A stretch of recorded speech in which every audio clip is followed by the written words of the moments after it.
7월 11일 주일 예배를 하나님께 올려드리겠습니다. 다 같이 묵도하시겠습니다.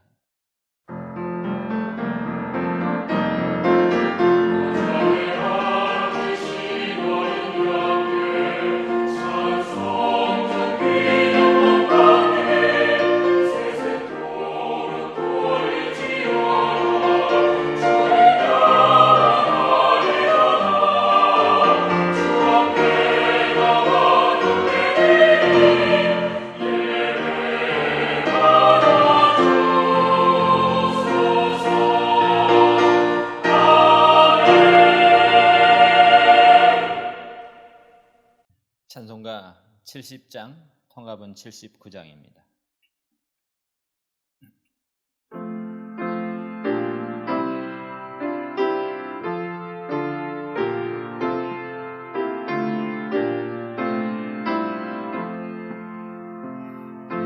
피난처에 있으니 환난을 당한 자 이리 오라.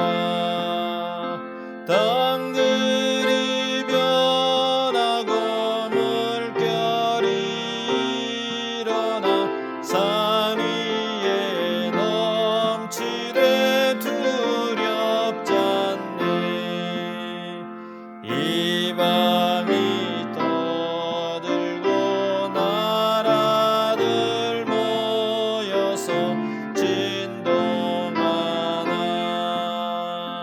우리 주 목소리 한 번만 바라면 천하의 모든 것 망하겠네. 만유주 하나님 우리를 도우니 피난처요. 세상의 난리를 그치게 하시니 세상에 장검이 쓸데없네. 높으신 하나님 우리를 구하니 할렐루야. 괴로움이 심하고 환난이 극하나 피난처 되시는 주 하나님. 다 같이 사도신경으로 신앙 고백 드리겠습니다. 전능하사 천지를 만드신 하나님 아버지를 내가 믿사오며 그 외아들 우리 주 예수 그리스도를 믿사오니 이는 성령으로 잉태하사 동정녀 마리아에게 나시고 본디오 빌라도에게 고난을 받으사 십자가에 못 박혀 죽으시고 장사한 지 사흘 만에 죽은 자 가운데서 다시 살아나시며 하늘에 오르사 전능하신 하나님 우편에 앉아 계시다가 저리로서 산자와 죽은 자를 심판하러 오시리라. 성령을 믿사오며 거룩한 공예와 성도가 서로 교통하는 것과 죄를 사해 주시는 것과 몸이 다시 사는 것과 영원히 사는 것을 믿사옵나이다. 아멘. 찬송가 423장, 통합은 213장입니다.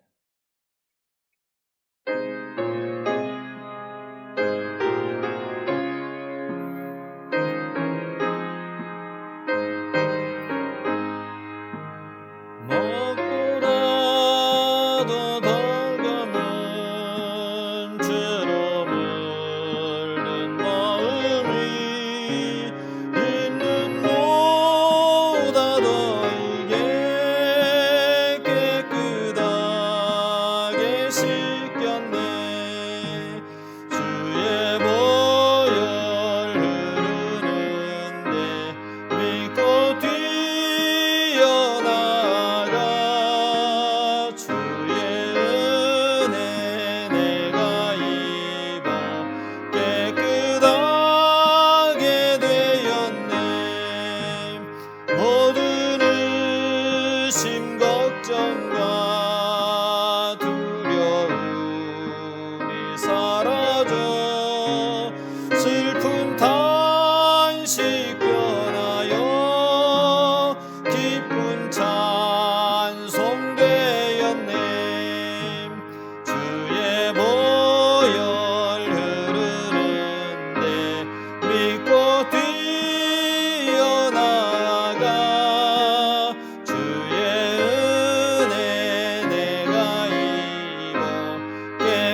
같이 기도하겠습니다.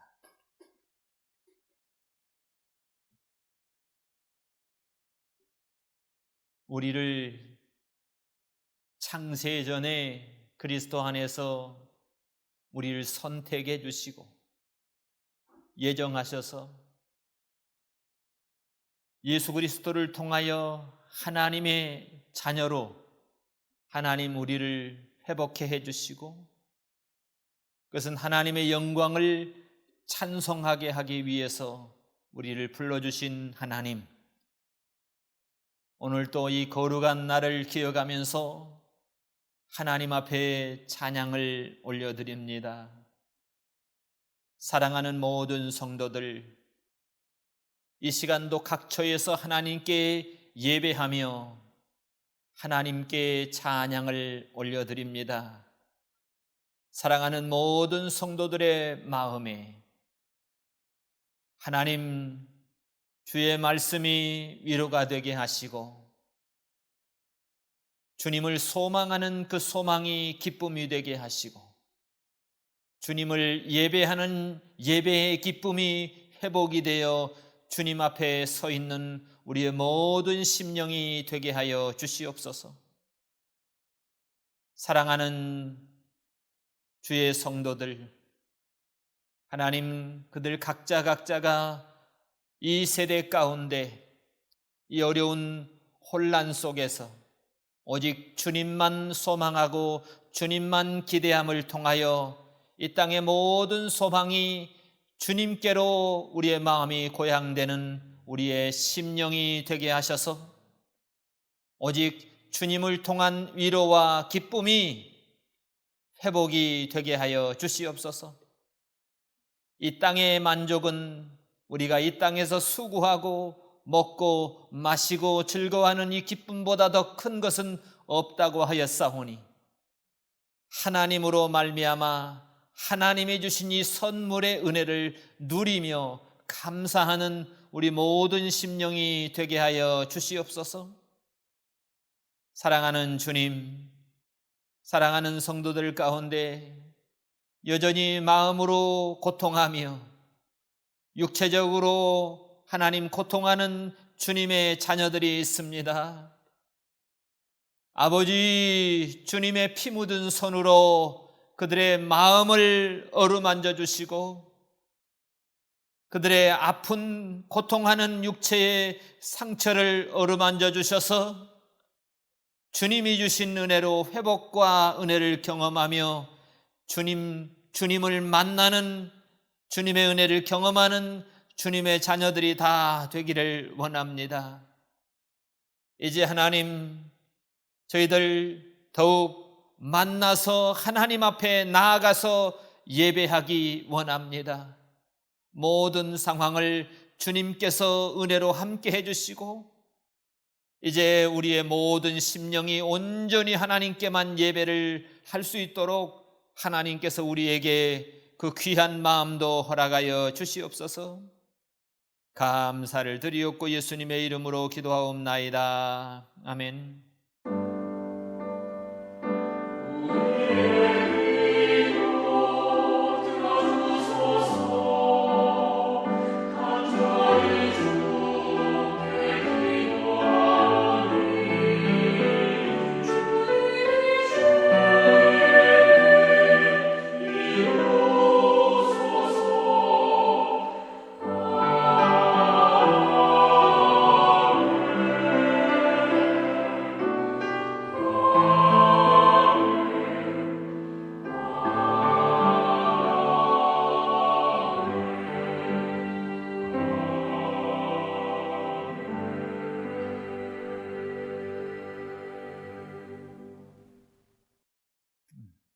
우리 하나님 말씀은 에베소서 4장 7절로 16절입니다.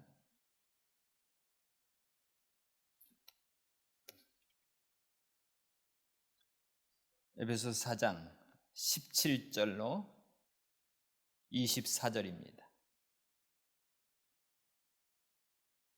에베소서 4장 17절로 24절.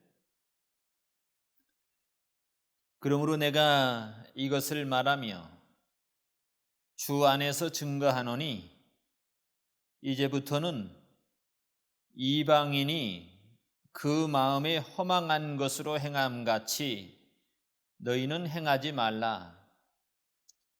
저희 총명이 어두워지고 저희 가운데 있는 무지함과 저희 마음이 굳어짐으로 말미암아 하나님의 생명에서 떠나 있도다.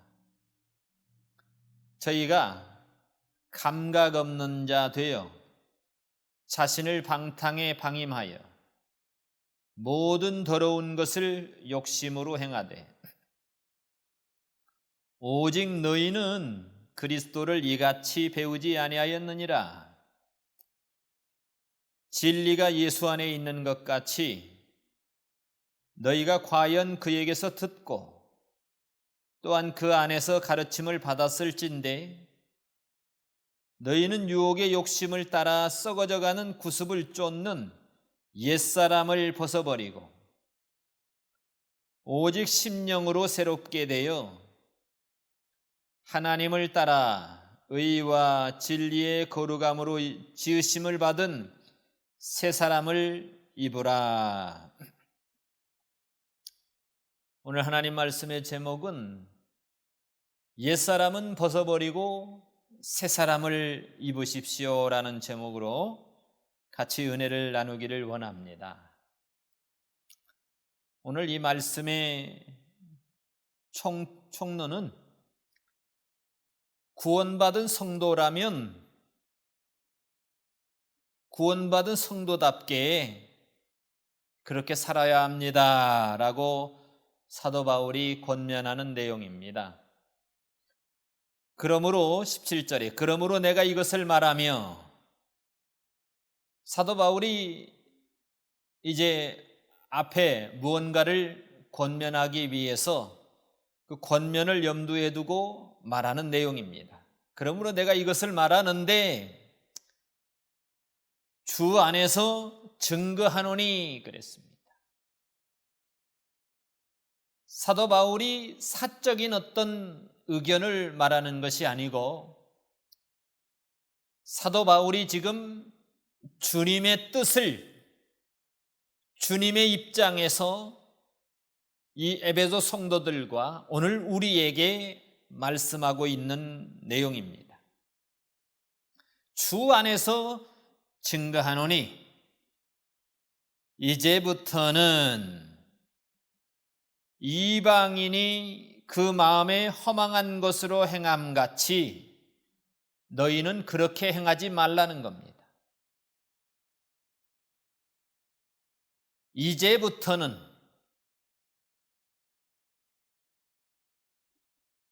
이방인이 허망한 것으로 행함같이 행하지 말라. 우리가 예수를 믿고 구원받았다고 하면, 우리가 참으로 예수님을 믿는다고 한다고 하면 이제부터는 이방인과 똑같이 그렇게 살면 안 됩니다. 그러면서 이방인들, 구원받지 못한 이방인들의 특징들을 우리에게 말씀해 주고 있습니다. 이방인들은, 예수를 믿지 않는 사람들은 그 생각 자체가 허망한 것으로 행하고 있다는 것. 허망한 것이 뭡니까? 무가치하고 무가치한 삶이라는 거예요. 영원하지 않는 삶. 그러니까 이 세상에 국한된 것에 이 세상, 썩을 것을 위해, 죽으면 없어지는 것을 위해 우리의 온 인생을 거기에다가 다 쏟아붓는 겁니다. 그러나 오늘 사도 바울이 주 안에서 주님의 심정으로 권면하는 바울이 그렇게는 살지 마라. 이방인처럼 허망한 것에 온 인생을 집중해가지고 그렇게는 살지 말라고 권면하고 있는 거예요. 고린도후서 4장 18절에 그러잖아요. 우리의 돌아보는 것은 보이는 것이 아니고 보이지 아니하는 것이니 보이는 것은 잠깐이고 보이지 않는 것은 영원함이라 이렇게 말하고 있습니다. 요한일서 2장 15절 16절에도 이 세상이나 세상에 있는 것들을 사랑치 말라. 누구든지 세상을 사랑하면 아버지의 사랑이 그 속에 있지 않다는 거예요. 왜냐하면 이 세상에 있는 모든 것이 육신의 정욕과 안목의 정욕과 이생의 자랑이니 이게 다 아버지께로 쫓아온 것이 아니라는 겁니다. 중요한 것은 이 세상도 그 정욕도 다 지나가는데 오직 하나님의 뜻을 행하는 이는 영원히 거한다 이렇게 우리에게 말해주고 있는 겁니다. 그러면 뭘 어떻게 하라는 겁니까? 한마디로 말하면 우리가 공부를 해도 하나님의 영광을 위해서 하시고 결혼을 해도 하나님의 영광을 위해서 하시고 남편과 아내가 알콩달콩 사는 것도 하나님의 영광을 위해서 사시라는 겁니다. 사업을 하셔도 그것을 통해서 하나님의 영광이 되게 하셔야 합니다. 주님의 이름이 높아져야 돼요.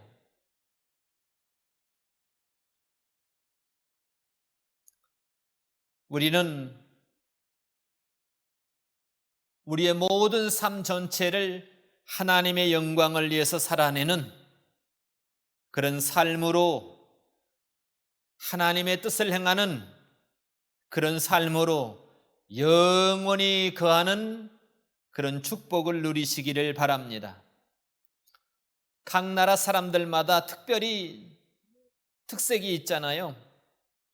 이태리 사람들은 옷을 입다가 죽고 불란서 사람들은 먹다가 죽고 독일 사람들은 무엇을 고치다가 죽고 영국 사람들은 집 고치다 죽고 캐나다 사람들은 여행하다 죽고 한국 사람들은 집을 늘리다가 죽고 왜냐하면 이태리 사람들은 돈만 있으면 아주 멋있는 옷을 사입고 폼 재고 다닌다는 불란서 사람들은 돈만 있으면 좋은 음식점에 가가지고 이 요리 저 요리 먹어보는 거.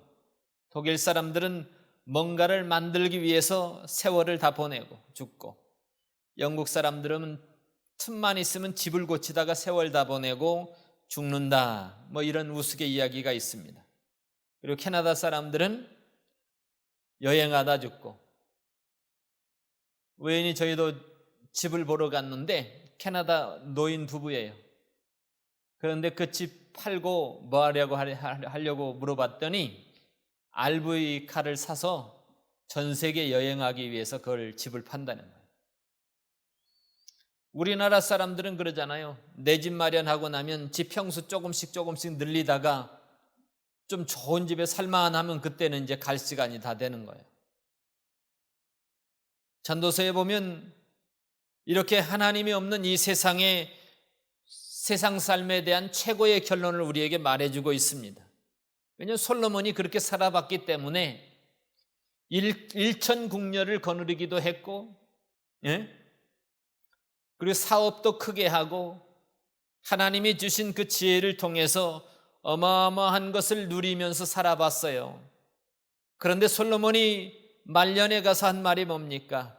천도자가 가로되 헛되고 헛되며 헛되고 헛되니 모든 것이 헛되도다. 사람이 해 아래서 수고하는 모든 수고가 자기에게 무엇이 유익한가?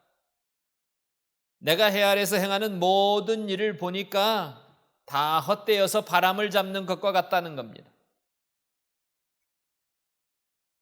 한 세대는 가고 또 우리 세대가 가면 또 다음 세대가 또 올라오고 이 땅은 영원히 있잖아요.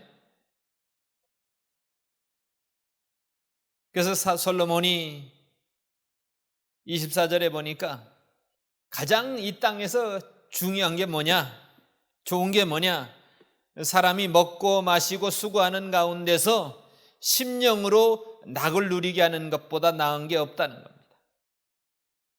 진짜 솔로몬이 자기가 내 눈이 원하는 것을 금하지 않았고 내 마음이 즐거워하는 것을 막지 않았는데 해볼 것 다 해봤는데 가장 좋은 게 먹고 마시고 수고하는 가운데입니다. 수고하는 가운데. 우리 아담의 범죄를 통해서 우리 인생은 땀을 흘려야만이 먹고 살 수 있게 했습니다. 수고를 통해서 먹고 마시는 심령으로 낙을 누리게 하는 것보다 더 좋은 건 없다. 이 또한 하나님의 손에서 나는 건데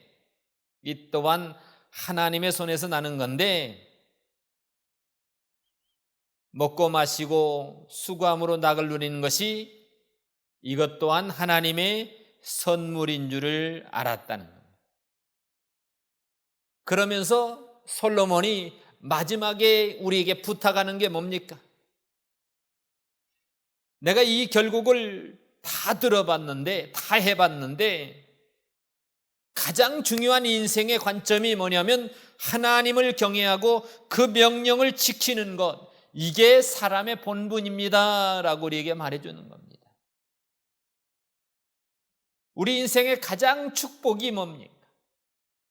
하나님을 경외하고 그 명령을 지키면서 하나님을 예배하는 사람이 가장 축복을 받은 사람이다. 이것이 사람의 본분이다. 우리에게 이렇게 교훈하고 있는 겁니다.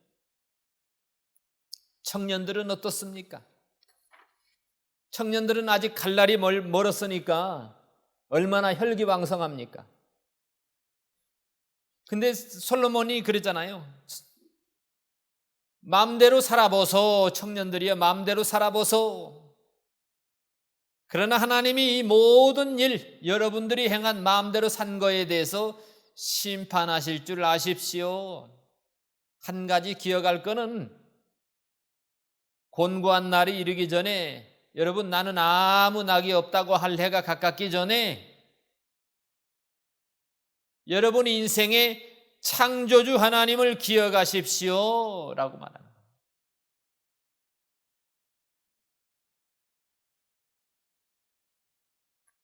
이처럼 이방인과 같이 허망한 것을 위해서 사는 삶의 무가치함을 우리는 성경을 통해서 충분히 알 수 있습니다. 두 번째, 18절에 보니까 저희 총명이 어두워지고, 이방인들의 삶이 허망한 것을 위해서 달려가니까, 썩을 것을 위해서 달려가니까, 육신의 정욕, 안목의 정욕, 이생의 자랑만을 위해서 달려가다 보니까 저의 총명이 어두워지고 저희 가운데 있는 무지함과 저희 마음이 굳어짐으로 말미암아 하나님의 생명에서 떠나 있다라고 얘기합니다. 저희 총명이 어두워졌다. 총명이라고 하는 것은 우리 마음의 중심부를 가리킵니다.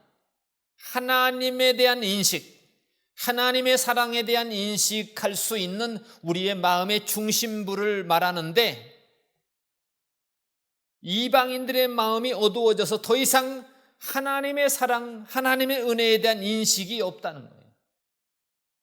그래서 에베소 1장 17절에는 우리에게 이렇게 사도 바울이 이렇게 기도하잖아요.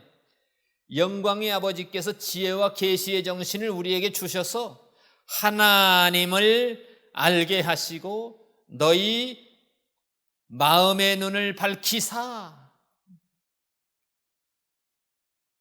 하나님이 우리에게 지혜와 계시의 정신을 주시지 아니하고 우리의 마음의 눈을 밝혀주시지 않으면 이 이방인의 상태와 똑같다는 것. 총명이 어두워진 상태. 하나님의 사랑을 인식할 수도 없고 하나님의 은혜를 인식할 수도 없는 그런 상태가 되는 거예요. 하나님이 우리의 마음의 눈을 밝혀주셔야만이 우리 어두운 총명이 열려서 하나님이 우리를 왜 부르셨는지, 부르심의 소망에 대한 그 가치, 인식이 생기고 그 성도가 받는 그 기업의 영광의 풍성이 무엇인지 하늘나라에 대한 그 가치, 그 기업의 영광, 풍성에 대한 그 은혜의 가치를 필링으로 느껴지게 되는 거예요. 믿는 사람들에게 베푸신 하나님의 능력에 지극히 크신 것이 어떤 것인지를 우리가 느끼게 되는 거예요. 총명이 있는 사람들은. 그러니까 진짜 보배로운 총명은 성도가 이 땅에 살지만 허망한 것에 기대해서 사는 게 아니라 하늘나라에 대한, 하늘나라의 축복에 대한 인식, 그 가치를 인식하면서 살아가는 삶이 너무 중요하다는 겁니다.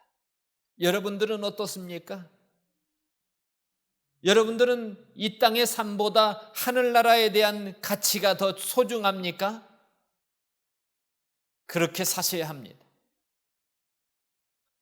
두 번째, 세 번째, 저희 가운데 있는 무지함.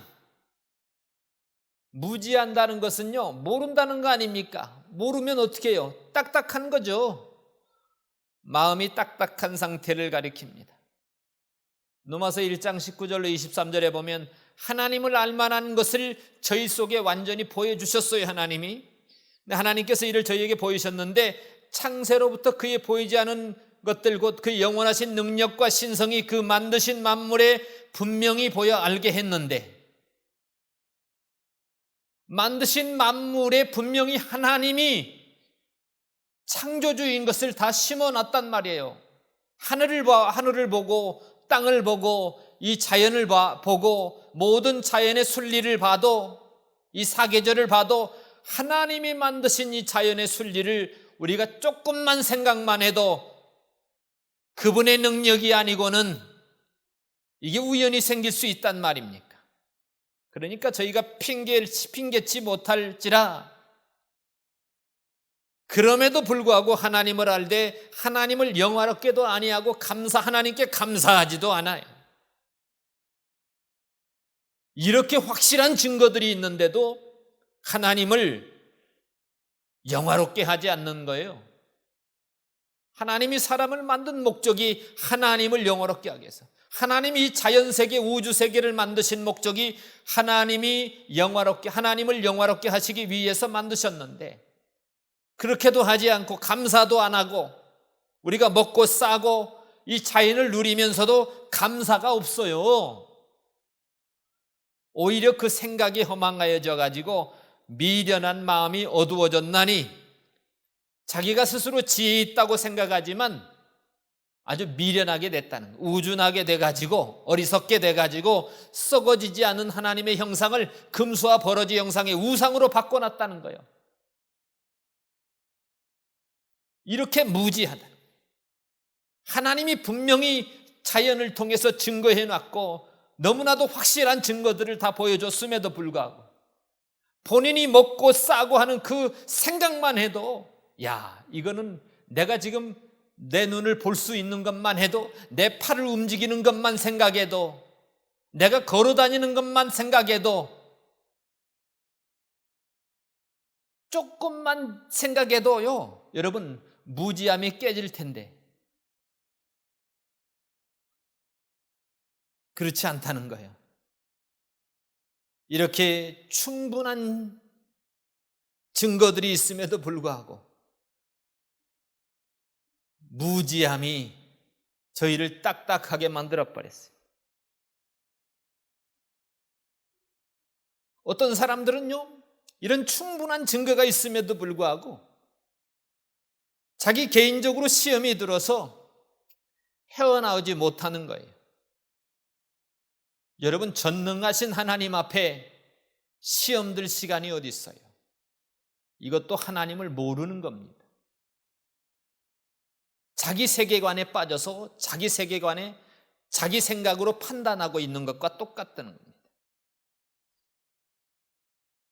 현실은 우리가 마음은 아프지만 하나님의 살아계신 하나님에 대한 인식이 있다면, 그 시험, 제 경우는 그런 것 같아요.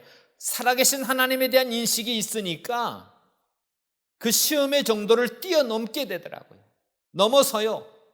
근데 여전히 거기 그 시험에 머물러 있다고 하면 하나님의 사랑에 대한, 살아계심에 대한 인식이 부족한 것입니다.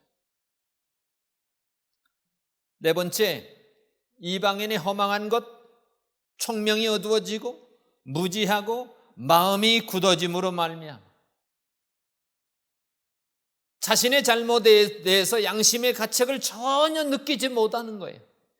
자기가 죄를 져놓고도요, 양심의 가책을 느끼지 못하는 무감각한 상태를 가리키는 겁니다. 그게 마음이 굳어졌다. 마음이 딱딱해졌어요. 무지해가지고. 그 결과가 뭡니까?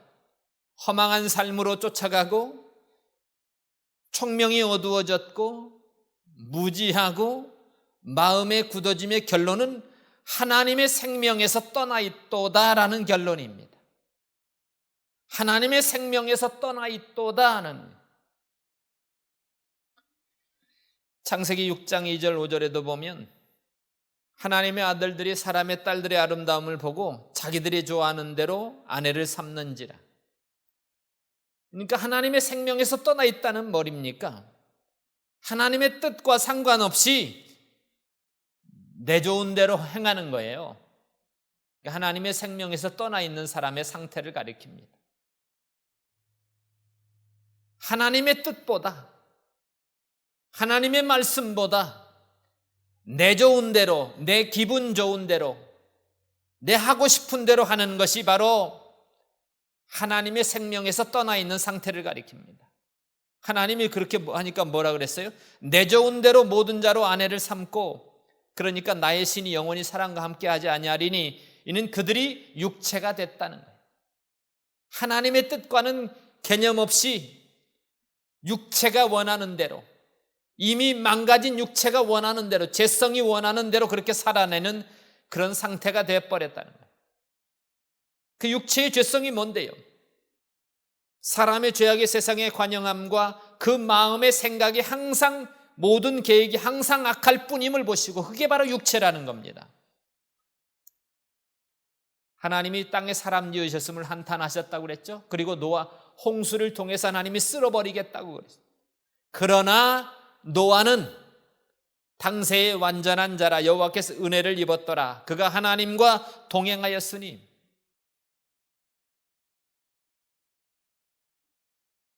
우리는 오늘날 이 시대에 그러나 노아는, 그러나 크랜브룩 한인 장로교회는, 그러나 오늘 여러분들의 가정에는, 그러나 우리의 다음 세대가 노아와 같이 여호와께 은혜를 입었더라. 왜냐하면 그가 하나님과 동행하였기 때문에. 모든 사람들이 다 그렇게 갈지라도 오늘 이 시대에 우리는 노아와 같이 하나님과 동행함을 통해서 여호와께 은혜를 입는 저와 여러분들이 되어야 합니다. 그래야 여러분들의 가정이 은혜를 입고 여러분들 부부가 은혜를 입고 우리의 다음 세대인 우리의 자녀들이 은혜를 입고 우리 교회가 하나님의 은혜를 입게 되는 겁니다. 오늘 여기 하나님의 생명에서 떠나 있도다. 우리의 허물과 죄로 죽었던 상태를 가리킵니다. 에베소 2장 2절로 3절에 보면 그때에 우리가 이 세상 풍속을 쫓고 공중의 권세 잡은 자를 따랐으니 곧 지금의 불순종의 아들들 가운데 역사하는 영이다.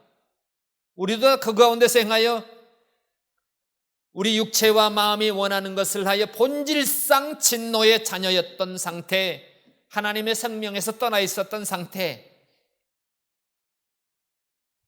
그리고 11절 13절에 가보면 그러므로 생각하라, 그때를, 하나님의 생명에서 떠나 있었던 상태를 생각해 보라는 겁니다.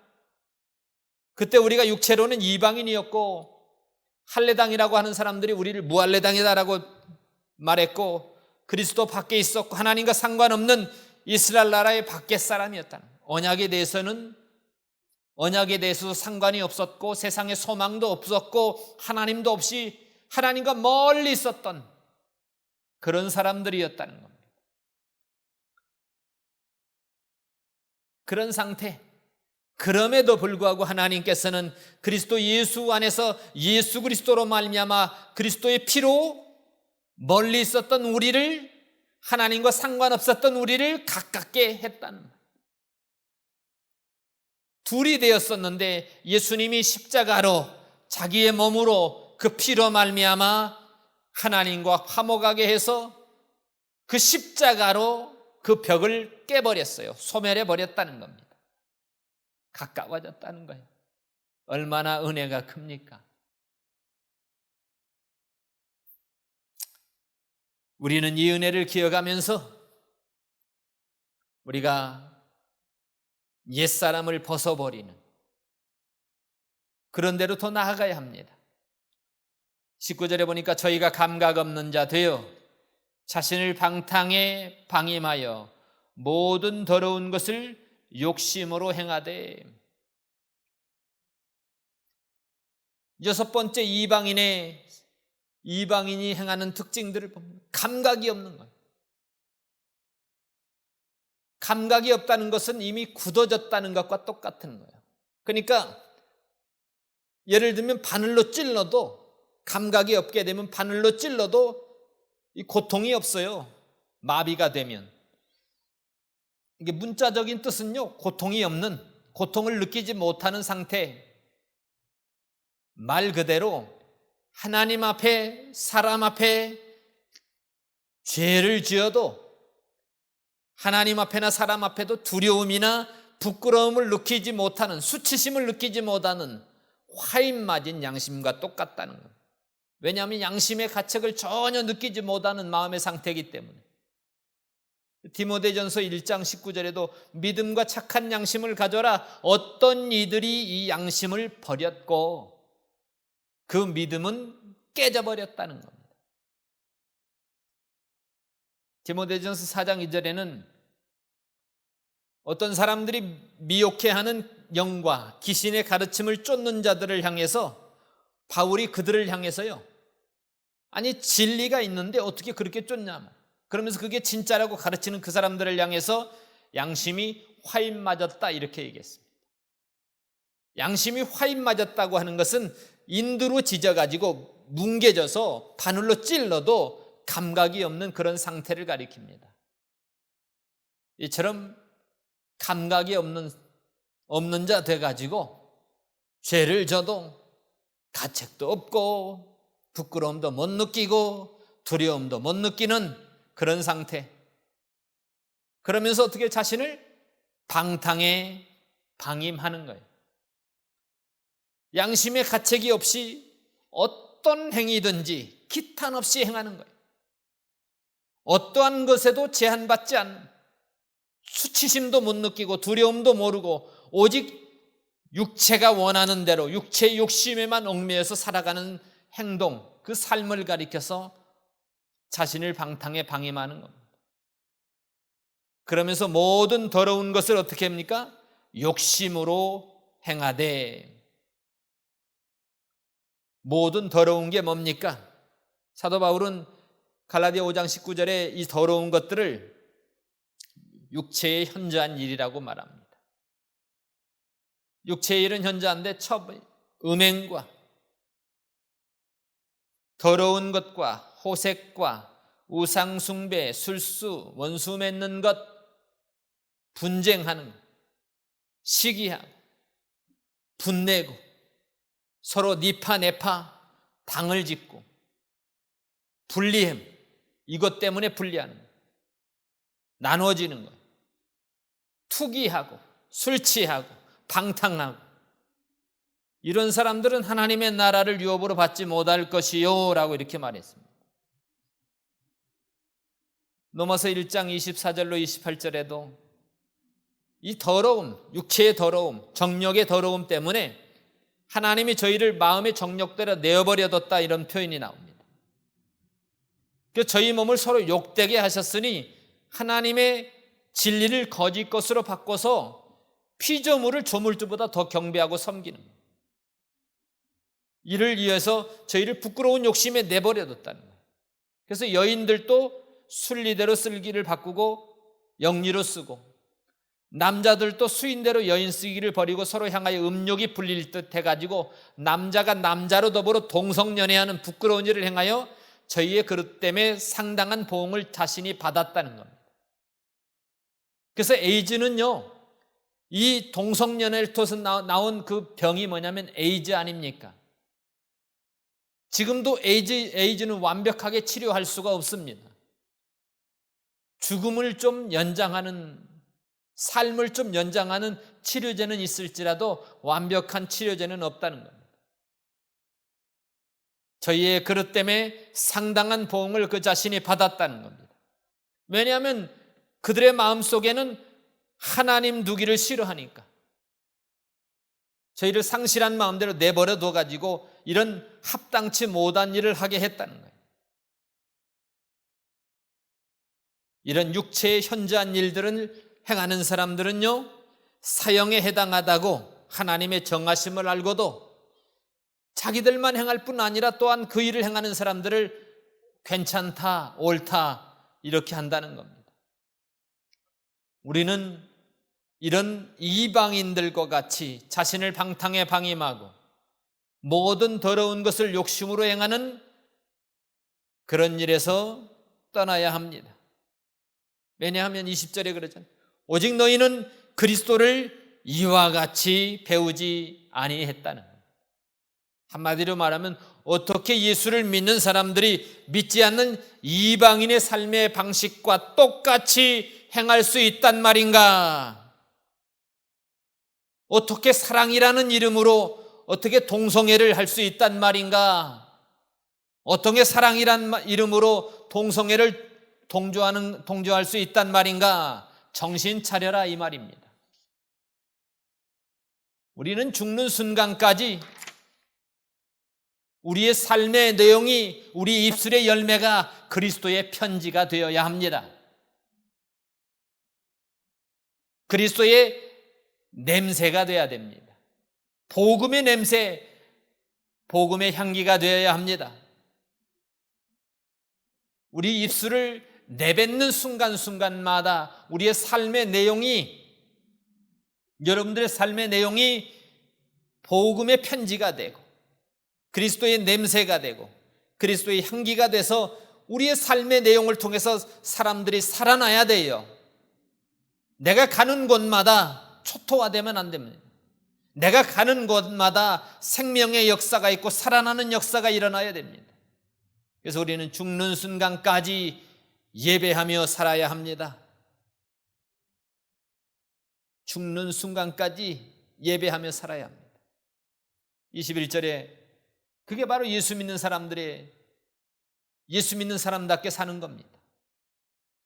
21절에 진리가 예수 안에 있는 것 같이 너희가 과연 그에게서 듣고 또한 그 안에서 가르침을 받았을진데, 예수님이 그러셨어요. 요한복음 14장 6절에 내가 곧 길이요 진리요 생명이라고 그랬습니다. 다른 이름으로서는 구원받을 이름이 없습니다. 오직 예수 그리스도를 통해서 구원받을, 그게 진리라는 겁니다. 그러니까 진리가 예수 안에 있는 것이고 그 안에서 우리가 가르침을 받아서 그 예수를 믿음으로 살아났다는 겁니다. 22절을 보니까 이제 우리가 그 진리의 가르침을 받은 내용이 바로 22절로 24절입니다. 그게 뭡니까? 너희는 이제는 유혹의 욕심을 따라 썩어져가는 구습을 쫓는, 이처럼 이방인과 같이 유혹의 욕심을 따라 썩어져가는 구습을 쫓는 옛사람, 그것을 벗어버리라는 겁니다. 앞에서 지금까지 말한 내용들입니다. 마음에 허망한 것으로 행하고 저희 총명이 어두워져서 무지함과 마음이 굳어짐으로 하나님의 생명에서 떠나 있던 그 삶의 방식, 그래서 감각 없는 자 되어 자신을 방탕에 방임하고 모든 더러운 것을 욕심으로 행하던 그 삶의 방식, 바로 믿기 전에 옛사람의 삶의 방식, 그것을 어떻게 하냐면 벗어버리라는 거예요. 그 삶의 방식은 한마디로 말하면 욕심을 따라 썩어져가는 구습을 쫓는 삶이었다. 그러니까 이 욕심을 따라 썩어져가는 구습을 쫓는 이 삶의 방식을 벗어버리고, 어떻게 벗습니까? 이 옛사람을 벗어버리는 것은 우리가 예수 그리스도를 믿고 죄사함 받고 의롭다함을 받을 때에 단번에 이루어지는 단회성을 가리킵니다. 반복될 수 없는 구원의 사건입니다. 그것은 바로 중생이며 회개와 믿음인 것입니다. 그런데 우리 속에는 여전히 내적인 싸움이 있습니다. 로마서 7장 22절에 사도 바울이 그러잖아요. 내 속사람으로는 하나님의 법을 즐거워하되 내 지체 속에서 다른 법이 내 마음의 법과 싸워 내 지체 속에 있는 죄의 법 아래 나를 사로잡아 오는도다. 내 자신이 마음으로는 하나님의 법을 육신으로는 죄의 법을 섬기노라. 이런 옛사람의 성질이 여전히 있다는 겁니다. 여전히 있는 옛사람의 성질이 우리 속에 있는데 이제 그 옛사람의 성질들을 벗어버려야 돼요. 그러면서 점점 더 예수 그리스도를 믿은 우리가 성화로서 나아가야 된다는 겁니다. 어떻게 해요?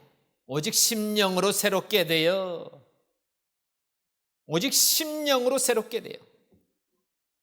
어떻게 우리의 심령이 새롭게 됩니까?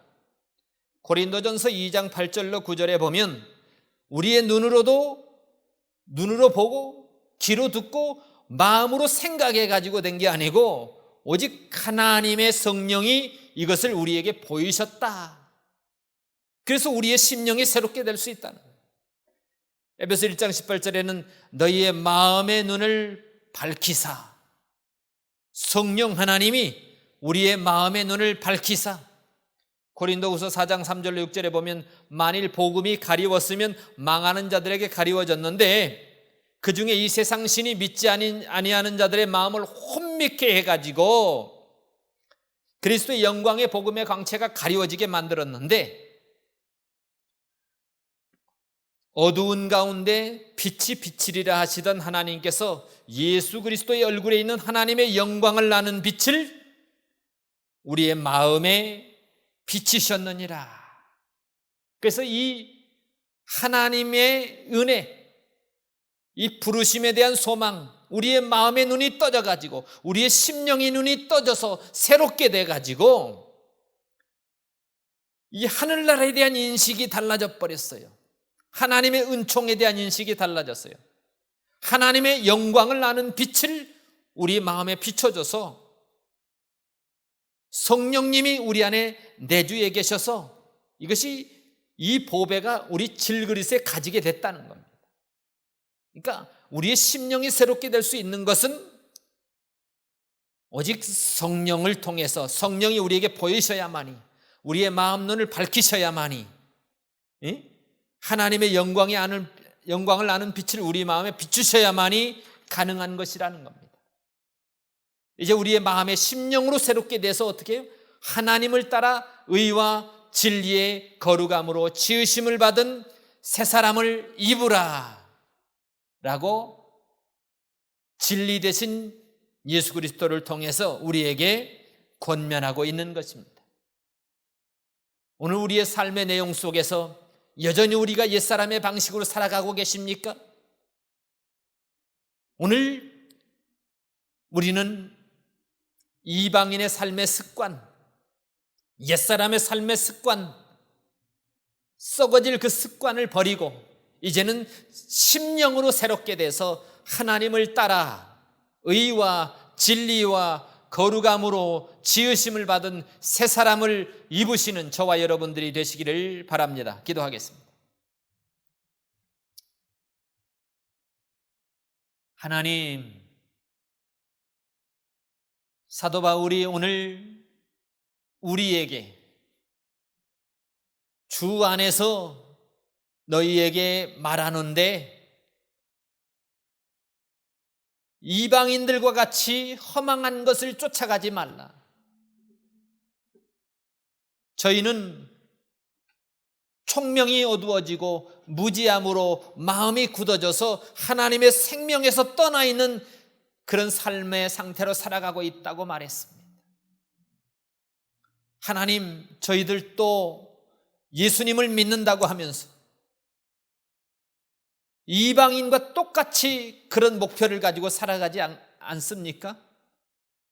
하나님 우리를 다시 한번 돌아보고 이제 참 진리 되신 예수님 앞에 우리를 내려놓고 이제 옛사람의 구습을 쫓는 그 습성을 벗어버리고 우리의 심령이 성령님을 통해서 우리의 마음을 조명해 주셔서 하늘나라의 것으로 가득 채워주셔서 밝히 보여주셔서 하늘의 영광을 기대하면서 하나님을 따라 의와 진리와 거룩함으로 지으심을 받은 새 사람을 입는, 새 옷을 입는 그런 삶으로 살아내는, 성화되는 우리의 모든 심령이 되게 하여 주시옵소서. 예수님의 이름으로 기도하옵나이다. 아멘.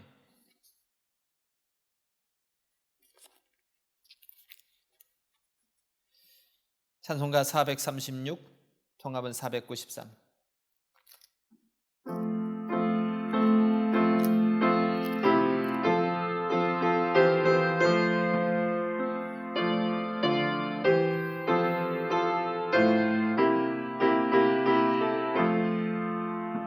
나 이제 주님의 새 생명 얻은 것 옛 것은 지나고 새 사람이로다. 그 생명 내 맘에 강같이 흐르고 그 사랑 내게서 해같이 빛난다.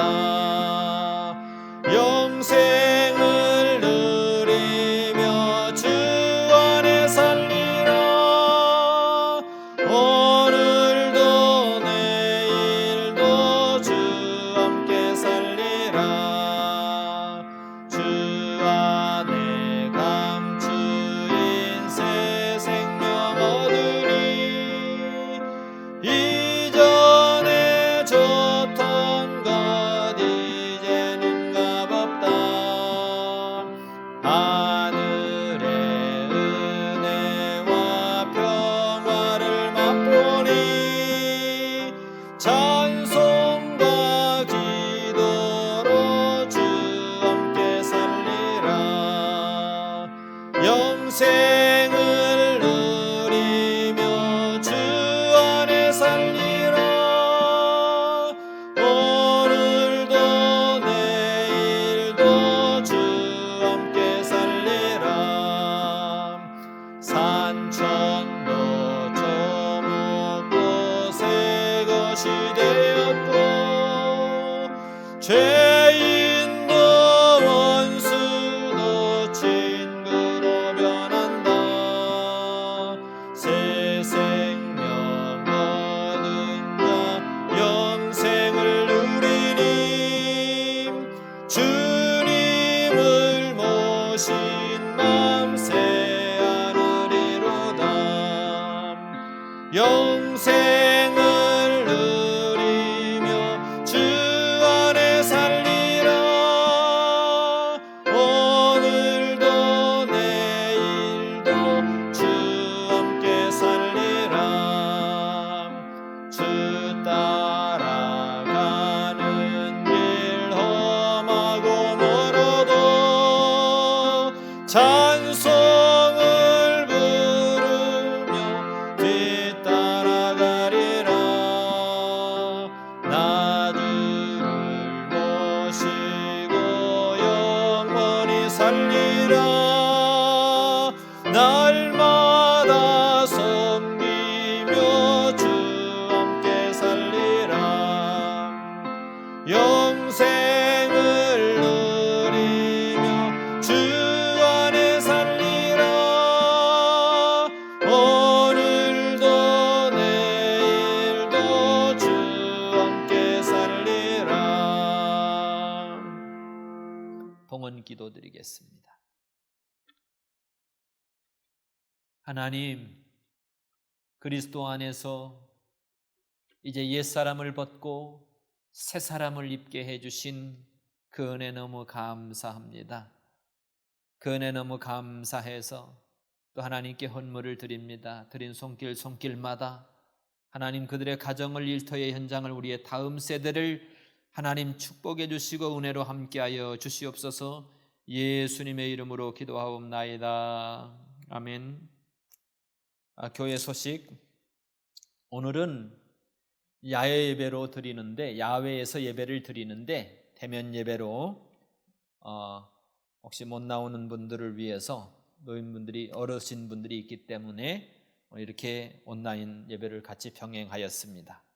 함께 기도해 주시고 우리가 빨리 이제 교회에서 예배할 수 있는 그날을 기대하면서 우리도 그렇게 준비하고 또 하나님께 예배 드릴 수 있는 저와 여러분들이 되시기를 바랍니다. 이제 온라인은 이런 지극히 어려운 상태에서만 할 수 있는 거지 이것이 계속 가면 안 됩니다. 사실은 하나님이 가장 기뻐하는 예배는 주님 앞에 나가서 교제를 통한 하나님께 예배를 드리는 것, 이것이 바로 예배입니다. 우리가 그 마음을 기억하면서 하나님께 나아가서 예배하는 저와 여러분들이 다 되시기를 축복합니다. 그리고 송영 1장 축도로 마치겠습니다.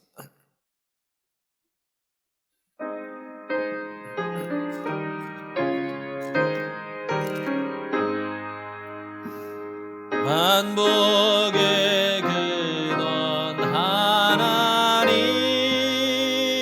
온 백성 찬송 드리고 저 천사여 찬송하세.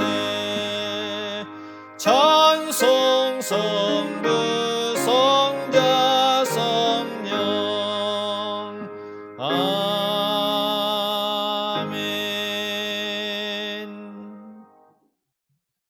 지금은 우리 주 예수 그리스도의 은혜와 우리 하나님 아버지의 무한하신 사랑하심과 성령 하나님의 감화 감동 교통하심이 사랑하는 성도들 머리 위에 지금부터 영원토록 함께 계실지어다. 아멘. 주